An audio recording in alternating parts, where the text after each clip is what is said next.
Bonjour, bienvenue sur le podcast de Nancy. Aujourd'hui, je vais faire un petit retour sur mon article que j'ai publié hier, donc qui s'intitulait « Comment gagner de l'argent à la bourse ».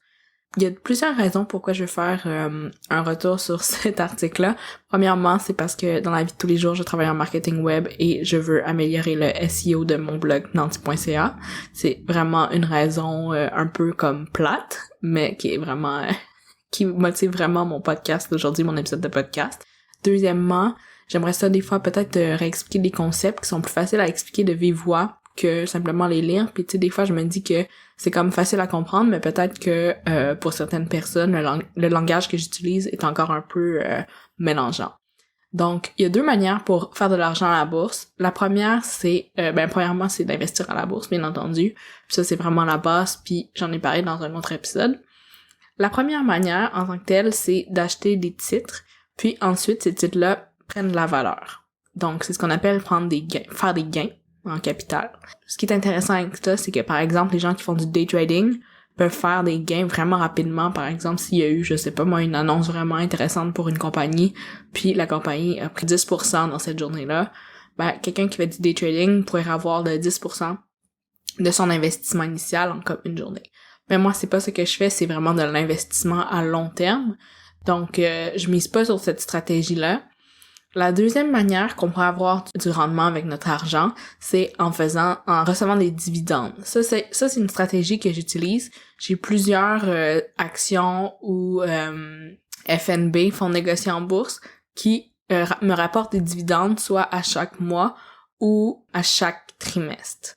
En fait, non, c'est même pas vrai, j'en ai pas à chaque mois, mais c'est une forme de dividende qu'on peut recevoir, dépendamment des compagnies, comme par exemple des compagnies qui investissent dans le marché de l'immobilier. Des fois, étant donné qu'ils vont collecter des loyers à chaque mois à leurs locataires, eux, ils sont capables de donner des dividendes à chaque mois. Bref.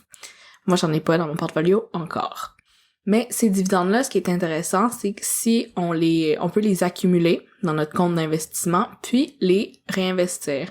Les dividendes, c'est une partie, par exemple, des profits qu'une compagnie fait, puis ces profits-là, ils les redistribuent à travers tous les investisseurs qui ont des titres en bourse. C'est super le fun de recevoir de l'argent passivement comme ça, simplement parce qu'on a investi dans une compagnie. Avant-hier,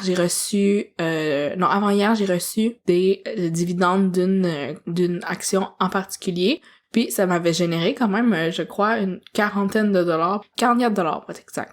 Puis aujourd'hui, ce 44 $-là, je l'ai réinvesti dans d'autres actions. Donc là, mon argent a réellement fait de l'argent. J'aurais pu garder ce 44 $-là dans mon compte, mais il serait inactif, j'aurais pas pu faire de l'argent avec celui-là. Par exemple, ce 44 $-là, j'aurais pu le mettre dans d'autres actions qui me génèrent des dividendes, mais aujourd'hui, c'est pas ça que j'ai fait. Je l'ai mis dans un stock, une nouvelle action en bourse qui vient juste d'être introduite, donc ce qu'on appelle un IPO, qui a été introduit à un prix quand même assez bas, donc j'ai pu acheter quelques actions, ça en espérant justement que cette action-là gagne du capital, puis sur le long terme, ce sera payant. Donc ça, c'était les deux manières de comment faire de l'argent avec la bourse. Il y a une autre manière que j'ai pas abordée dans mon article, qui s'appelle un DRIP. Donc ça, c'est si tu as un assez grand nombre d'actions, puis ces actions-là te rapportent un dividende mensuel ou trimestriel. Quand tu as un paiement de ces dividendes-là, ça t'en donne assez pour réacheter une autre action.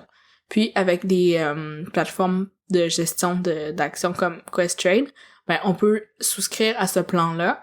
Puis à chaque fois qu'il y a des dividendes, t'en as assez, ils rachètent une autre action. Donc t'as pas besoin de payer des frais pour acheter cette action-là. C'est vraiment tout fait automatiquement, puis ça te permet vraiment de t'asseoir sur tes revenus passifs puis vraiment rien faire. Ça, c'est vraiment une autre stratégie que, personnellement, j'essaie vraiment d'implanter le plus possible dans mon portfolio. J'espère vraiment que ça vous donne envie puis ça vous motive à faire de l'argent puis surtout à faire travailler votre argent. Vous pouvez toujours m'écrire des commentaires autant sur les réseaux sociaux de Nancy que par courriel à rosie@commercialnanty.ca. Ça me fera vraiment toujours plaisir de répondre à vos questions. Puis si vous voulez juste plus d'informations sur les actions que j'ai achetées, comme j'ai dit dans l'autre épisode de podcast, je donne pas nécessairement les titres que j'ai achetés durant le podcast parce que c'est pas le but, c'est vraiment plus de vous inspirer, mais ça me fera vraiment toujours plaisir de répondre à vos questions. Donc sur ça, je vous souhaite une bonne journée, puis à bientôt!